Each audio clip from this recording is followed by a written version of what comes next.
বাহ, মাশাআল্লাহ, খুব সুন্দর তো। কি রে, ফোনে কি দেখিস সারাদিন? আপু দেখো, আমার এই বান্ধবী বিয়ে করে কানাডা গিয়েছে, ওরই হানিমুনের পিকচার গুলো দেখছি। তোরও কি প্রবাসী পাত্র পছন্দ নাকি? হ্যাঁ, আমার তো প্রবাসী পাত্র খুবই পছন্দ।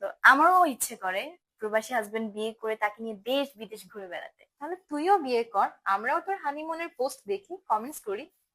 হ্যাঁ আপু, কিন্তু তুমি তো জানোই আমার বাসার ফ্যামিলির সবাই ঢাকাতে সেটেল। ঢাকাতেই তাদের বিজনেস, আমার ফ্যামিলি কেউ তো আর প্রবাসে থাকে না। আর ঘটকদের কথা তো জানোই, ওদের কথা কি বলবো, ওদেরকে তো বিশ্বাস করা যায় না। তোর না ম্যাট্রিমোনিয়াল অ্যাপসে পাত্রী হিসাবে একটা অ্যাকাউন্ট ওপেন করা ছিল? হ্যাঁ হ্যাঁ হ্যাঁ, আছে তুই তো। তো অ্যাপস এর মধ্যে প্রবাসী পাত্রদের প্রোফাইল গুলো ভিজিট করতে পারিস। রিয়েলি? কিভাবে? অ্যাপস এর মধ্যে যে ম্যাচ পেজটা আছে, হ্যাঁ। ম্যাচ পেজের একদম উপরে ডান দিকে তুই গ্রিন কালারের মধ্যে কান্ট্রির একটা অপশন দেখতে পারবি। ওখানে ক্লিক করলে তো এই মুহূর্তে বিশ্বের কোন কোন দেশের পাত্ররা আছে তাদের দেশের ফ্ল্যাগ সহ এক্সাক্ট সংখ্যাটাও দেওয়া আছে। এতে করে তোর বুঝতে সুবিধা হবে কোন দেশের কতজন পাত্র এই মুহূর্তে ম্যাট্রিমোনিয়াল অ্যাপসে বাংলাদেশি পাত্রীর সন্ধান করছে। বাহ, কিন্তু তাদের আইডি গুলো কি ভেরিফাইড? অবশ্যই ভেরিফাইড।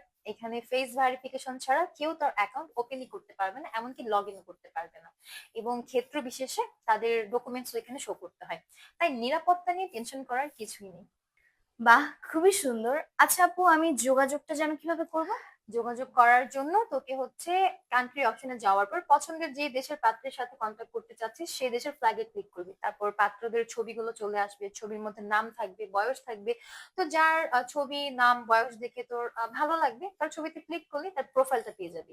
প্রোফাইলের মধ্যে সিম ওর ইনফোতে গেলে সকল তথ্যগুলো আরো বিস্তারিত ভাবে চলে আসবে। তো সবকিছু মিলিয়ে তোর যদি মনে হয় যে হ্যাঁ ওনার সাথে আমার কথা বলা একটু দরকার, তখন তুই কন্ট্যাক্ট অপশনে যাবি। কন্ট্যাক্ট অপশনে গেলে অডিও কল ভিডিও কলের অপশন গুলো চলে আসবে। এমনকি অ্যাপস এর মধ্যে কোনো প্রবাসী পাত্র যদি তোকেও পছন্দ করে থাকে তারাও তোকে audio call video call request পাঠাতে পারবে সম্পূর্ণ অ্যাপস এর মধ্যে। অ্যাপস এর মধ্যে তুই যদি তাদের অডিও কল রিকোয়েস্ট কিংবা ভিডিও কল রিকোয়েস্ট একসেপ্ট করিস তাহলে অ্যাপস এর মধ্যে তুই তোর পরিবার সহ তাদের সাথে কানেক্টেড হতে পারবি, বিয়ের ব্যাপারে সিদ্ধান্ত গ্রহণ করতে পারবি। বাহ, এটা তো খুবই ভালো হলো। আমাদের বাংলাদেশি পাত্রীদের জন্য অনেক সুবিধা, ম্যাট্রিমোনিয়াল অ্যাপস এর সাহায্যে তারা নিজেদের পছন্দ মতো প্রবাসী পাত্র বিয়ে করতে পারবে।